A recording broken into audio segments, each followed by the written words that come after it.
ನಮಸ್ಕಾರ. ಕನ್ನಡ ಒನ್ಗೆ ಸ್ವಾಗತ. ನಾನು ನಿಮ್ಮ ಭಾಗ್ಯನಾರಾಯಣ ಬೊಕ್ಕವರಪು. ಡಿ ಕೆ ಶಿವಕುಮಾರ್ ಅವರ ರಾಜ್ಯ ಸರ್ಕಾರ ಸಂಪುಟ ವಿಸ್ತರಣೆಯಾಗಿ 2 ವಾರ ಆಗ್ತಾ ಬಂತು. ಆದರೂ ಸಹ ಇಲ್ಲಿಯವರೆಗೆ ಖಾತೆ ಹಂಚಿಕೆ ಆಗಿಲ್ಲ. ಖಾತೆ ಹಂಚಿಕೆ ಮಾಡೋದಕ್ಕೆ ಸಾಕಷ್ಟು ಸಮಸ್ಯೆಗಳು ಎದುರಾಗ್ತಾ ಇದ್ದಾವೆ. ಅವುಗಳಲ್ಲಿ ಮುಖ್ಯವಾಗಿ 3 ಸಮಸ್ಯೆಗಳು ಎದುರಾಗ್ತಿದ್ದಾವೆ. ಒಂದು, ಮಹಿಳೆಯರು ಒಬ್ಬರು ಇಲ್ವಲ್ಲ ಸಂಪುಟದಲ್ಲಿ ಅನ್ನೋದಾದರೆ. ಎರಡನೇದು, ಸಿದ್ದರಾಮಯ್ಯ ತೋರಿಸ್ತಾ ಇರುವಂತಹ ಬ್ಲ್ಯಾಕ್ ಮೇಲ್ ತಂತ್ರಗಾರಿಕೆ. ಎರಡೆರಡು ಬ್ಲ್ಯಾಕ್ ಮೇಲ್ಗಳನ್ನು ಸಿದ್ದರಾಮಯ್ಯ ಮಾಡಿದ್ದಾರೆ. ಏನು ಅನ್ನೋದನ್ನು ವಿವರಿಸ್ತೀನಿ. ಅದರ ಜೊತೆಗೆ ಬಂಡಾಯ, ನನಗೆ ಯಾಕೆ ಮಂತ್ರಿಗಿರಿ ಸಿಕ್ಕಿಲ್ಲ ಅಂತ. ಅದರಲ್ಲೂ ಮುಖ್ಯವಾಗಿ ಬೆಂಗಳೂರಿನ ವಿಜಯನಗರ ಕ್ಷೇತ್ರದ ಎಂ ಕೃಷ್ಣಪ್ಪ ಎದ್ದಿರೋ ಬಂಡಾಯಕ್ಕೆ ಶಮನ ಮಾಡೋದಕ್ಕೆ ಉಳಿದಿರೋ ಒಂದೇ ದಾರಿ, ಎಂ ಕೃಷ್ಣಪ್ಪಗೆ ಸಚಿವ ಸ್ಥಾನ ಕೊಡಲೇಬೇಕು ಅನ್ನುವಂತಹ ರೀತಿಯ ಪರಿಸ್ಥಿತಿ ನಿರ್ಮಾಣ ಆಗಿದೆ. ಈ 3 ಕಾರಣಗಳಿಗೆ ಖಾತೆ ಹಂಚಿಕೆಯನ್ನು ತಡೆ ಹಿಡಿಯಲಾಗಿದೆ. ಹೈಕಮಾಂಡು ಡಿ ಕೆ ಶಿವಕುಮಾರನ್ನ ದೆಹಲಿ ಕರೆಸ್ಕೊಳ್ಳೋದು, ಪಟ್ಟಿ ತಗೊಳ್ಳೋದು, ವಾಪಸ್ ಕಳಿಸ್ಕೊಳ್ಳೋದು ಏನೋ ನಡೀತಾ ಇದೆ. ಇದು ಒಂದು ರೀತಿಯಲ್ಲಿ ಅಡ್ಡದೀಪದ ಮೇಲೆ ಗೋಡೆ ಇಟ್ಟಂತಹ ಸಂಪುಟ ವಿಸ್ತರಣೆ ಆಗಿದೆ. ಸೊ ಏನೇನು ನಡೆದಿದೆ, ಯಾವೆಲ್ಲ ವಿಚಾರದಲ್ಲಿ ಈಗ ಗೊಂದಲಗಳಿದ್ದಾವೆ ಮತ್ತು ಈ ಗೊಂದಲಗಳನ್ನು ಹೇಗೆ ಪರಿಹಾರ ಮಾಡಿಕೊಳ್ಳೋದಕ್ಕೆ ಡಿ ಕೆ ಶಿವಕುಮಾರ್ ಅವರು ಒಂದು ಸೂತ್ರವನ್ನು ಹಿಡ್ಕೊಂಡು ದೆಹಲಿಗೆ ಹೋಗಿದ್ರು, ಏನು ವಿವರಿಸುವಂತಹ ಪ್ರಯತ್ನವನ್ನು ಮಾಡ್ತೀನಿ. ಸೊ ಸಂಪುಟ ವಿಸ್ತರಣೆ ಆಗೇ ಹೋಯ್ತು. ಏನು ಸಂಪುಟ ವಿಸ್ತರಣೆಗಾಗಿ ಸರ್ಕಸ್ಸು ಸಿಕ್ಕಾಪಟ್ಟೆ ನಡೀತು. Siddaramaiah, D K Shivakumar, B K Hariprasad ಎಲ್ಲರೂ ದೆಹಲಿಗೆ ಹೋಗೋದು, ಅಲ್ಲಿ ಹೈಕಮಾಂಡ್ನ ಒಬ್ಬರು ಸಿಕ್ಕರೆ ಒಬ್ಬರು ಸಿಗಲ್ಲ, ಮತ್ತೆ ವಾಪಸ್ ಬರೋದು, ಮತ್ತೆ ಹೋಗೋದು, ಏನೇನೋ ಸರ್ಕಸ್ಗಳ ನಡುವೆ ಅಂತಿಮವಾಗಿ 20 ಜನರ ಒಂದು ಪಟ್ಟಿ ಫೈನಲ್ ಆಗಿ ಬಂತು. ಹಬ್ಬ, ಇನ್ನಾದರೂ ನಿರಾಳ ಅಂತ ಅನ್ಕೊಂಡ್ರೆ ಆ ಪಟ್ಟಿ ಬಂದ ಕೆಲವೇ ಗಂಟೆಗಳಲ್ಲಿ ಗೊಂದಲಗಳು. ಮೊದಲಿಗೆ ಒಬ್ಬರು ಹೆಸರು ತೆಗೆದು ಬೇರೆಯವ್ರ ಹೆಸರಿನಲ್ಲಿ ಹಾಕೊಂಡ್ರು. ಮಂಕಾಳ ವೈದ್ಯ ಹೆಸರು ತೆಗೆದ್ರು. ಅಲ್ಲಿಗೆ ಎಸ್ ಮಲ್ಲಿಕಾರ್ಜುನ ಹೆಸರು ಬರಲೇಬೇಕಾಯಿತು. ಆ ನಂತರ ಪ್ರಮಾಣ ವಚನದ ಸಮಯವನ್ನು 1 ಗಂಟೆಗಳ ಕಾಲ ಮುಂದೂಡಿದ್ರು. ಆ 1 ಗಂಟೆಗಳ ಅಂತರದಲ್ಲಿ ಇನ್ನೊಂದು ಬಂದಿದ್ದೇನು ಅಂದರೆ 20 ಜನ ಅಲ್ಲ, 19 ಜನ ಪ್ರಮಾಣ ವಚನ ಸ್ವೀಕರಿಸೋದು. 20ನೇ ವ್ಯಕ್ತಿ ಯಾರು, ಗಾಯತ್ರಿ ಶಾಂತೇಗೌಡ ಪ್ರಮಾಣ ವಚನ ಸ್ವೀಕರಿಸಲ್ಲ. ಹಾಗಂತ ಸ್ವತಃ ಮುಖ್ಯಮಂತ್ರಿ ಡಿ ಕೆ ಶಿವಕುಮಾರ್ ಮತ್ತು ಮಾಜಿ ಮುಖ್ಯಮಂತ್ರಿ ಸಿದ್ದರಾಮಯ್ಯ ಇಬ್ಬರೂ ಸಹ ಗಾಯತ್ರಿ ಶಾಂತೇಗೌಡ ಅವರಿಗೆ ಫೋನ್ ಮಾಡಿ ಹೇಳಿದ್ದಾರೆ, ನೀವು ಪ್ರಮಾಣ ವಚನ ತಗೊಳ್ಬಾರ್ದು ಅಂತ. ಸೊ ಇಬ್ಬರದು ಆ ವಿಚಾರದಲ್ಲಿ ಒಮ್ಮತಾಯಿತ್ತು. ಅದು ಹೈಕಮಾಂಡ್ನವರು ಹಾಕಿದ ಹೆಸರಾಗಿತ್ತು. ಯಾಕೆ ಬಂತು, ಹೇಗೆ ಬಂತು, ಅದು ಇವತ್ತಿಗೂ ಪವಾಡ, ಯಾರಿಗೂ ಗೊತ್ತಾಗ್ತಿಲ್ಲ. ಸೊ 19 ಜನ ಸ್ವೀಕರಿಸಿದ್ರು. ಅಲ್ಲಿ ಸ್ವೀಕರಿಸಿದ ತಕ್ಷಣವೇ ಬಂಡಾಯದ ಧ್ವನಿಗಳು ಜೋರಾಗಿತ್ತು.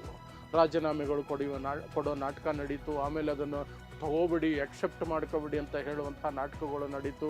ಅವರ ಬೆಂಬಲಿಗರು ಅಲ್ಲಲ್ಲಿ ಬೆಂಕಿ ಹಾಕೋದು, ಪ್ರತಿಭಟನೆ ನಡೆಸೋದು, ಮುಷ್ಕರ ನಡೆಸೋದು, ಈ ರೀತಿಯಾದಂತಹ ಎಲ್ಲ ಚಟುವಟಿಕೆಗಳು ನಡೀತಿರ್ಬೇಕಾದ್ರೆ ಹೇಗೋ ಹೈಕಮಾಂಡ್ ಒಬ್ಬೊಬ್ಬರನ್ನೇ ಸಮಾಧಾನ ಮಾಡುವಂತಹ ಪ್ರಯತ್ನ ಮಾಡಿತು.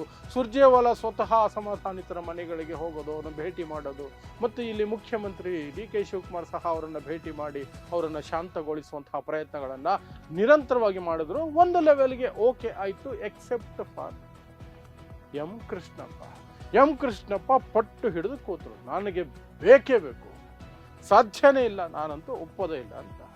ಈಗ ಅವರಿಗೆ ಜಾಗ ಮಾಡಿಕೊಡಲೇಬೇಕಾದಂತಹ ಅನಿವಾರ್ಯ ಪರಿಸ್ಥಿತಿಯಲ್ಲಿ ಡಿ ಕೆ ಶಿವಕುಮಾರ್ ಇದ್ದಾರೆ ಅನ್ನೋದು ಸ್ಪಷ್ಟ. ಆದರೆ ಇಷ್ಟೆಲ್ಲ ಆದಮೇಲೂ ಸಹ ಸಚಿವರೇನೋ ಫೈನಲೈಸ್ ಆದರು. ಅವ್ರಿಗೆ ಯಾವ ಖಾತೆ ಅನ್ನೋದ್ರ ಬಗ್ಗೆ ಇಲ್ಲಿಯವರೆಗೆ ಫೈನಲ್ ಆದಾಗ ಸಾಧ್ಯ ಇಲ್ಲ. ಅದಕ್ಕಾಗಿ ಡಿ ಕೆ ಶಿವಕುಮಾರ್ ಆಲ್ರೆಡಿ 2 ಸಲ ಹೋಗಿ ಬಂದಿದ್ದಾಯ್ತು ಅಲ್ಲಿಗೆ. ಇನ್ನೂ ಸಹ ನಾವು ಫೈನಲೈಸ್ ಮಾಡಿ ಕಳಿಸ್ತೀವಿ ಅಂತ ಹೈಕಮಾಂಡ್ ಹೇಳ್ತಿದೆಯಂತೆ. ಇದು ಡಿ ಕೆ ಶಿವಕುಮಾರ್ ಅವರಿಗೆ ಮಾಡುವಂತಹ ಅವಮಾನ ಅಥವಾ ಮುಖ್ಯಮಂತ್ರಿಗೆ ಮಾಡುವ ಅವಮಾನ ಹೈಕಮಾಂಡ್ ಕಡೆಯಿಂದ. ಯಾಕಂದರೆ ಸಚಿವರ ಪಟ್ಟಿಯಲ್ಲಿ ಹೈಕಮಾಂಡ್ ಒಪ್ಪಿಗೆ ಅದು ಇದು ಓಕೆ, ಒಪ್ಪಿಕೊಳ್ಳಬಹುದು. ಬಟ್ ಖಾತೆ ಹಂಚಿಕೆಯಲ್ಲೂ ಸಹ ಹೈಕಮಾಂಡೇ ಕೂತ್ಕೊಂಡು ಒಂದು ಪಟ್ಟಿ ಕಳಿಸ್ಕೊಡ್ತೀವಿ, ಅದನ್ನು ನೀವು ಅಲ್ಲಿ ಓದ್ಬಿಡಿ ಅಂತಂದರೆ ಮುಖ್ಯಮಂತ್ರಿಗಳ ಅತಿ ದೊಡ್ಡ ಪವರ್ ಅದು. ನನ್ನ ಸಂಪುಟದಲ್ಲಿ ಯಾರಿಗೆ ಯಾವ ಖಾತೆ ಅನ್ನೋದು ಮುಖ್ಯಮಂತ್ರಿಗಳು ನಿರ್ಧರಿಸಬೇಕು. ಅದೇ ನಿಜವಾದ ಪ್ರಜಾಪ್ರಭುತ್ವ. ಅದನ್ನು ಹೈಕಮಾಂಡ್ ನಿರ್ಧರಿಸುತ್ತೆ. ಅಂದರೆ ಆಲ್ರೆಡಿ ಮುಖ್ಯಮಂತ್ರಿಗಳಿಗೆ ಒಂದು ಅವಮಾನ ಮಾಡಿದ್ರು. ಏನು, ವಿಧಾನಸಭೆ ಮತ್ತು ವಿಧಾನ ಪರಿಷತ್ತಿಗೆ ಯಾರು ಸಭಾಪತಿ, ಯಾರು ಉಪಸಭಾಪತಿ ಅನ್ನೋದನ್ನು ಹೈಕಮಾಂಡು ಸಚಿವರ ಪಟ್ಟಿಯ ಜೊತೆಯಲ್ಲಿ ಕಳಿಸ್ತು. ಅದೇ ಆ್ಯಕ್ಚುಲಿ ತಪ್ಪು. ಹೈಕಮಾಂಡು ಆ ರೀತಿಯಾಗಿ ಎಲ್ಲ ವಿಚಾರದಲ್ಲೂ ಮೂಗು ತೋರಿಸೋ ಹಾಗಿದ್ರೆ ಇಲ್ಲಿ ಇವರೆಲ್ಲ ಏನಕ್ಕೆ ವೇಸ್ಟ್ ಬಾಡಿಗಳ ಇವರು ಅಂತಹದ್ದೊಂದು ಕೆಲಸವನ್ನು ಹೈಕಮಾಂಡ್ ಮಾಡ್ತು. ಆಗಲೇ ಡಿ ಕೆ ಶಿವಕುಮಾರ್ ಅವರಿಗೆ ಒಂದಷ್ಟು ಮುಜುಗರ ಆಗಿತ್ತು. ಆದರೆ ಈಗ ಹೊಸ ಮುಜುಗರ ಏನು ಅಂದರೆ ಖಾತೆ ಹಂಚಿಕೆಯನ್ನು ಸಹ ಅವರೇ ಪಟ್ಟಿ ಕಳಿಸ್ಕೊಡ್ತಾರಂತೆ. ನಿಮ್ಮ ಸಲಹೆಗಳನ್ನು ಕೊಟ್ಟು ಹೋಗಿ ನಾವು ಫೈನಲೈಸ್ ಮಾಡಿ ಕಳಿಸ್ತೀವಿ ಅಂತ. ಇಷ್ಟೆಲ್ಲ ಗೊಂದಲಗಳನ್ನು ಸೃಷ್ಟಿ ಮಾಡಿಕೊಳ್ಳುವ ಮೂಲಕ ಡಿ ಕೆ ಶಿವಕುಮಾರ್ ಅವರ ಸರ್ಕಾರದ ಆರಂಭ ಚೆನ್ನಾಗಿಲ್ಲ ಅನ್ನುವಂತಹ ಮಾತುಗಳು ಜನರಲ್ಲಿ ಬರೋದಕ್ಕೆ ಅವಕಾಶ ಮಾಡಿಕೊಟ್ಟಿದ್ದಾರೆ. ಅದರಲ್ಲೂ ಮುಖ್ಯವಾಗಿ ಡಿ ಕೆ ಶಿವಕುಮಾರ್ಗೆ ಈ ಸರ್ಕಾರದಲ್ಲಿ ಯಾವ ಪವರ್ಸೂ ಇಲ್ವಾ? ಹೈಕಮಾಂಡ್ ಒಂದು ಕಡೆ, ಸಿದ್ದರಾಮಯ್ಯ ಒಂದು ಕಡೆ, ಇಬ್ಬರು ಹಿಡ್ಕೊಂಡು ಜಗ್ಗಾಡ್ತಿದಾರ ಡಿ ಕೆ ಶಿವಕುಮಾರ್ನ. ಆ ಸಂದರ್ಭದಲ್ಲಿಯೇ ಡಿ ಕೆ ಶಿವಕುಮಾರ್ ಅವರ ವಿಚಾರದಲ್ಲಿ ಅಥವಾ ಸಂಪುಟದ ವಿಸ್ತರಣೆ ವಿಚಾರದಲ್ಲಿ ಸಿದ್ದರಾಮಯ್ಯನವರು ಒಂದಷ್ಟು ಬ್ಲ್ಯಾಕ್ ಮೇಲ್ ತಂತ್ರ ಮಾಡಿದ್ರು ಅನ್ನುವಂಥ ವಿಚಾರಗಳು ಹೊರಗಡೆ ಬಂದವು. ಮುಖ್ಯವಾಗಿ ಗಾಯತ್ರಿ ಶಾಂತೇಗೌಡಗೆ ಹೇಗೆ ಕೊಟ್ರಿ? ನನ್ನದೇ ಕುರುಬ ಸಮುದಾಯ ಆಗಿದ್ರು ಸಹ ಅವರಿಗೆ ಕೊಡಿ ಅಂತ ಯಾರು ಹೇಳಿದ್ರು? ನಾನಂತೂ ಒಪ್ಪೋದಿಲ್ಲ ಅವರನ್ನ ಅಂತ ಹೇಳಿ ಆ ಗಾಯತ್ರಿ ಅವರನ್ನೇ ಮನೆಗೆ ಕರ್ಸ್ಕೊಂಡು ಪಕ್ಕದಲ್ಲೇ ಕೂರಿಸ್ಕೊಂಡು ಹೈಕಮಾಂಡಲ್ಲಿ ಯಾರಿಗೋ ಫೋನ್ ಮಾಡಿ ಬೈದರಂತೆ. ಇವರಿಗೆ ಹೇಗೆ ಕೊಟ್ರಿ ಮಂತ್ರಿಗಿರಿ ಅಂತ. ಇನ್ನೊಂದು ಪಕ್ಕದಲ್ಲಿ ಕೂರಿಸ್ಕೊಂಡಿದ್ದಂತಹ ವ್ಯಕ್ತಿಯ ಹೆಸರು ಬಸವರಾಜ ಶಿವಣ್ಣವರು. ಅವರಿಗೆ ಕೊಡಬೇಕು ಮಂತ್ರಿಗಿರಿ, ಅವರಿಗೆ ಕೊಡಿ ಅಂತ ನಾನು ಹೇಳಿದ್ದು, ಗಾಯತ್ರಿಗೆ ಹೇಗೆ ಕೊಟ್ರಿ ನೀವು ಅಂತ ಹೇಳಿ, ಹಾಗೇನಾದರೂ ಗಾಯತ್ರಿ ಶಾಂತೇಗೌಡ ಪ್ರಮಾಣ ವಚನ ಸ್ವೀಕರಿಸಿದರೆ ಸಚಿವರಾಗಿ ನಾನು ಯತೀಂದ್ರ ಇಂದ ರಾಜೀನಾಮೆ ಕೊಡಿಸ್ಕೊಡ್ತೀನಿ ಅನ್ನುವ ಬೆದರಿಕೆ ಹಾಕದರಂತೆ ಸಿದ್ದರಾಮಯ್ಯ. ನಂಬರ್ 1 ಬ್ಲ್ಯಾಕ್ ಮೇಲ್ ಅದು. ಪ್ಲಸ್ ಅವತ್ತು ಪದಗ್ರಹಣಕ್ಕೆ ಅಥವಾ ಏನು ಅವರು ಪ್ರಮಾಣ ವಚನ ಕಾರ್ಯಕ್ರಮ ಇತ್ತು ಸಚಿವರದ್ದು 19 ಜನದ್ದು, ಅದಕ್ಕೆ ಸಿದ್ದರಾಮಯ್ಯ ಹೋಗಿರಲಿಲ್ಲ, ಅವರು ಗೈರಾಗಿದ್ರು. ಅದೊಂದು ಸಂದೇಶವನ್ನು ಹೈಕಮಾಂಡ್ಗೆ ಕಳಿಸಿದ್ರು, ಡಿ ಕೆ ಶಿವಕುಮಾರ್ ಕಳಿಸಿದ್ರು. I am not happy with the expansion, list of expansion ಅಂತ. ಕ್ಯಾಬಿನೆಟ್ ಎಕ್ಸ್ಪ್ಯಾನ್ಷನ್ ಏನು ನಡೆದಿದೆ ಅಲ್ಲಿ ಬಂದಿರುವ ಹೆಸರುಗಳ ಬಗ್ಗೆ ನನಗೆ ಸಂಪೂರ್ಣವಾದ ಸಹಮತ ಇಲ್ಲ ಅಂತ ಸಿದ್ದರಾಮಯ್ಯ ಸ್ಪಷ್ಟಪಡಿಸಿಕೊಟ್ರು.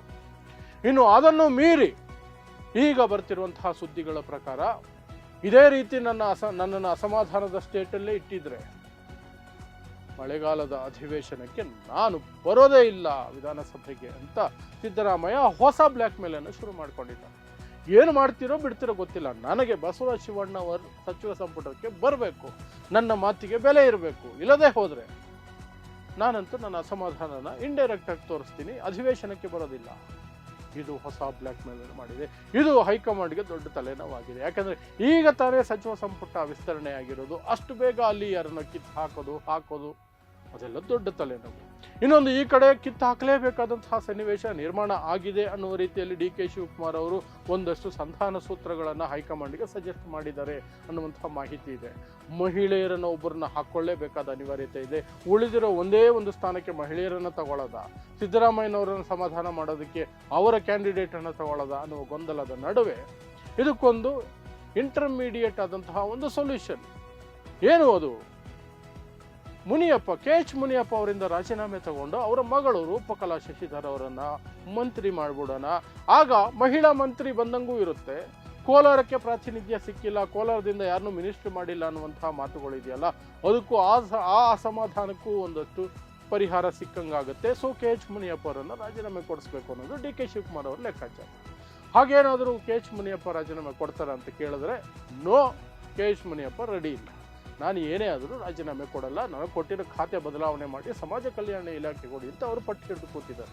ಸೊ ಈಗ ಡಿ ಕೆ ಶಿವಕುಮಾರ್ ಅವ್ರಿಗೆ ಉಳಿದಿದ್ದು ಒಂದೇ ಮಾರ್ಗ ಅಂದರೆ ಸೀದಾ ಹೈಕಮಾಂಡ್ಗೆ ಹೋಗಿ ಹೈಕಮಾಂಡಲ್ಲಿ ಕೆ ಎಚ್ ಮುನಿಯಪ್ಪ ಅವರನ್ನು ನೀವು ಕನ್ವಿನ್ಸ್ ಮಾಡಬೇಕು ಅಂತ ಅಲ್ಲಿ ಹೋಗಿ ಅಹವಾಲನ್ನು ಕೊಟ್ಕೊಂಡಿದ್ದಾರೆ ಡಿ ಕೆ ಶಿವಕುಮಾರ್. ಇನ್ನೊಂದು ಕಡೆ ಪಿ ನಾಗೇಂದ್ರ ಅವರನ್ನು ಸಂಪುಟಕ್ಕೆ ಸೇರಿಸ್ಕೊಂಡಿದ್ದಾರೆ. ಅವರ ಮೇಲೆ ವಾಲ್ಮೀಕಿ ಹಗರಣ ಇದೆ, ನಿಗಮದ ಹಗರಣ ಇದೆ, ಅವರು ಬೇಲಲ್ಲಿರೋರು. ಅದನ್ನಿಟ್ಕೊಂಡು ಬಿಜೆಪಿ ಸದನದಲ್ಲಿ ದೊಡ್ಡ ಗೊಂದಲ ಮಾಡುವಂತಹ, ಗಲಾಟೆ ಮಾಡುವಂತಹ ಸಾಧ್ಯತೆಗಳಿದೆ. ಹಾಗಾಗಿ ಅಲ್ಲಿಯೂ ಸಹ ಒಂದಷ್ಟು ಬದಲಾವಣೆಗಳನ್ನು ಮಾಡಿಕೊಂಡು ಅವರನ್ನು ರಾಜೀನಾಮೆ ಕೊಡಿಸಿ ಅನ್ನಪೂರ್ಣ ಅವರನ್ನು, ಅದೇ ಜಿಲ್ಲೆ ಅದೇ ಸಮುದಾಯ, ಅನ್ನಪೂರ್ಣ ತುಕಾರಾಮ್ ಅವರಿಗೆ ಮಂತ್ರಿಗಿರಿ ಕೊಟ್ಟರೆ ಮಹಿಳೆಯನ್ನು ತಗೊಂಡಂಗೂ ಆಗುತ್ತೆ. ಬಿ ನಾಗೇಂದ್ರ ಅವರ ವಿಚಾರದಲ್ಲಿ ಬಿಜೆಪಿ ಅವರಿಗೆ ಅಸ್ತ್ರ ಸಿಗದಂಗೂ ಆಗುತ್ತೆ ಅನ್ನೋದು ಅದು ಒಂದು ಲೆಕ್ಕಾಚಾರ ಈ ಸರ್ಕಾರದಲ್ಲಿ ನಡೀತಾ ಇದೆ. ಆ ಪ್ರಯತ್ನವನ್ನು ಸಹ ಬೇರೆ ರೀತಿಯಲ್ಲಿ ಮಾಡುವಂಥದ್ದಕ್ಕೆ ಮುಂದಾಗಿದ್ದಾರೆ ಡಿ ಕೆ ಶಿವಕುಮಾರ್ ಅನ್ನುವಂಥ ಮಾಹಿತಿ ಇದೆ. ಇನ್ನೊಂದು ಕಡೆ ಅದ್ಯಾವುದೂ ಆಗಲಿಲ್ಲ ಅಂತಂದರೆ ಈ ಕಡೆ ಒಬ್ಬ ಮುಸ್ಲಿಂ ಮಂತ್ರಿಯಿಂದ ರಾಜೀನಾಮೆ ಪಡ್ಕೊಳ್ಳೋದು, ಅದರಲ್ಲೂ ಜಮೀರ್ ಅಹ್ಮದ್ ಖಾನ್ ಅವರಿಂದ ರಾಜೀನಾಮೆ ಪಡ್ಕೋಬಹುದು. ಯಾಕೆಂದ್ರೆ ಅವ್ರದ್ದು ಆಡಿಯೋ ಎಲ್ಲ ಬಂತು, ಸಾಕಷ್ಟು ಅಸಮಾಧಾನ ಹೈಕಮಾಂಡ್ಗೆ ಅವ್ರ ಬಗ್ಗೆ ಇದೆ. ಅವರಿಂದ ತಗೊಂಡು ಖನೀಜ್ ಫಾತಿಮಾ ಅವರಿಗೆ ಮಂತ್ರಿಗಿರಿ ಕೊಟ್ರೆ ಮಹಿಳೆಯರು ಕೊಟ್ಟಂಗೂ ಆಗತ್ತೆ, ಅಲ್ಪಸಂಖ್ಯಾತರಲ್ಲಿ ಮುಸ್ಲಿಂ ಸಮುದಾಯಕ್ಕೆ ಕೊಟ್ಟಂಗೆ ಆಗತ್ತೆ, ಅದು ಆಗತ್ತೆ. ಅದು ಒಂದು ಪ್ಲಾನು, ಅದು ಒಂದು ಲೆಕ್ಕಾಚಾರ. ಅದಕ್ಕೂ ಸಹ ಜಮೀರ್ ಅಹ್ಮದ್ ಖಾನ್ ಅವರನ್ನ ಮಾತಾಡಿಸುವ ಪ್ರಯತ್ನಗಳು ಎಲ್ಲ ನಡೀತಾ ಇದೆ. ಇದರ ನಡುವೆ ಇವರು ಯಾರು ಒಪ್ಪಿಕೊಳ್ಳುವ ಕ್ಯಾಂಡಿಡೇಟ್ಗಳಲ್ಲ, ಎಕ್ಸೆಪ್ಟ್ ಫಾರ್ ಮಾಗಡಿ ಶಾಸಕ ಬಾಲಕೃಷ್ಣ. ಅವರೊಬ್ಬರು ತಲೆದಂಡಕ್ಕೆ ಸಿದ್ಧವಾಗಿ ಕೂತಂಗೆ ಕಾಣ್ತಾ ಇದೆ. ಹೈಕಮಾಂಡ್ ಬಯಸಿದರೆ, ಡಿ.ಕೆ. ಶಿವಕುಮಾರ್ ಬಯಸಿದರೆ ರಾಜೀನಾಮೆ ಕೊಡುವ ಮೂಡ್ನಲ್ಲಿ ಇದ್ದಾರೆ. ಅವರು ಮೊದಲ ಬಾರಿಗೆ ಸಚಿವರಾಗಿರುವ ಖುಷಿಯಲ್ಲಿದ್ದರೂ ಸಹ ಅವರು ಮುಂದಿನ ರಾಜಕೀಯ ಭವಿಷ್ಯ, ಮುಂದೆ ಬರಬಹುದಾದ ಅವಕಾಶಗಳಿಗೆ ತಮಗೊಂದು ಪ್ಲಸ್ ಪಾಯಿಂಟ್ ಇರುತ್ತೆ ಅನ್ನೋ ಕಾರಣಕ್ಕಾಗಿ ಇದಕ್ಕೆ ಮುಂದಾಗುವ ಸಾಧ್ಯತೆಗಳಿದೆ. ಬಟ್ ಅವರಿಂದ ರಾಜೀನಾಮೆ ಪಡ್ಕೊಳ್ತಾರ? ಅವರಿಂದ ರಾಜೀನಾಮೆ ಪಡ್ಕೊಂಡ್ರೆ ಮಹಿಳೆಯರು ಕೊಡೋಕ್ಕಾಗೋದಿಲ್ಲ, ಎಂ ಕೃಷ್ಣಪ್ಪಗೆ ಕೊಡಬೇಕಾಗತ್ತೆ. ಅದು ಒಕ್ಕಲಿಗ ರಿಪ್ಲೇಸ್ಮೆಂಟ್ ಆಗುತ್ತೆ ಹೊರತು ಬೇರೆ ಏನೂ ಆಗಲ್ಲ. ಸೊ ಇದೆಲ್ಲದರ ನಡುವೆ ಖಾತೆ ಹಂಚಿಕೆ ಅನ್ನುವಂಥದ್ದು ದೂರದ ವಿಚಾರ, ದೊಡ್ಡ ವಿಚಾರ ಅನ್ನೋ ರೀತಿಯಲ್ಲಿ ಕಗ್ಗಂಟಾಗಿ ಕೂತಿದೆ. ಸೊ ಅದನ್ನು ಪರಿಹಾರಕ್ಕೆ ಏನೋ ಇವತ್ತು ನಾಳೆ ಮುಗಿಯುತ್ತೆ ಅಂತ ಹೇಳ್ತಿದ್ದಾರೆ. ಡಿ.ಕೆ. ಶಿವಕುಮಾರ್ ಅಧಿವೇಶನ ಆರಂಭವಾಗುವುದಕ್ಕೆ ಮೊದಲು ಸಚಿವ ಸಂಪುಟದಲ್ಲಿ ಎಲ್ಲರಿಗೂ ಖಾತೆ ಹಂಚಿಕೆ ಆಗಿರುತ್ತೆ ಅಂತ ಹೇಳ್ಕೊಂಡು ಓಡಾಡ್ತಿದ್ದಾರೆ. ಬಟ್ ಅವ್ರ ಮುಖದಲ್ಲಿ ಸ್ಪಷ್ಟವಾಗಿ ಕಾಣ್ತಾ ಇದ್ದಿದ್ದು ನನ್ನ ಪರಮಾಧಿಕಾರ ಅದು ಖಾತೆ ಹಂಚಿಕೆ. ಅದರಲ್ಲೂ ಸಿದ್ದರಾಮಯ್ಯನವರು ಹೈಕಮಾಂಡ್ ಕೈಯಾಡಿಸ್ತಿದ್ದಾರೆ ಅನ್ನುವ ಬೇಸರ ಅವ್ರ ಮುಖದಲ್ಲಿ ಎದ್ದು ಕಾಣ್ತಾರೆ. ಸೊ ನೋಡೋಣ ಅದು ಇನ್ನೂ ಏನೇನು ಸರ್ಕಸ್ ಮಾಡ್ತಾರೆ ಅವರು, ಏನೇನಾಗುತ್ತೆ ಗೊತ್ತಿಲ್ಲ. ಒಟ್ಟಿನಲ್ಲಿ ಇಷ್ಟೊಂದು ಆಗ್ತಾ ಇದೆ. ಅದರಲ್ಲೂ ಮುಖ್ಯವಾಗಿ ಸಿದ್ದರಾಮಯ್ಯನವರ ಬ್ಲ್ಯಾಕ್ ಮೇಲ್ ತಂತ್ರಗಳು ಕೆಲಸ ಮಾಡ್ತಾ ಇದೆ ಅಷ್ಟೇ. ನೋಡ್ತಾ ಇರಿ ಸಮಾಜಕ್ಕಾಗಿ ಕನ್ನಡ 1 ನ್ಯೂಸ್. ನಮಸ್ಕಾರ.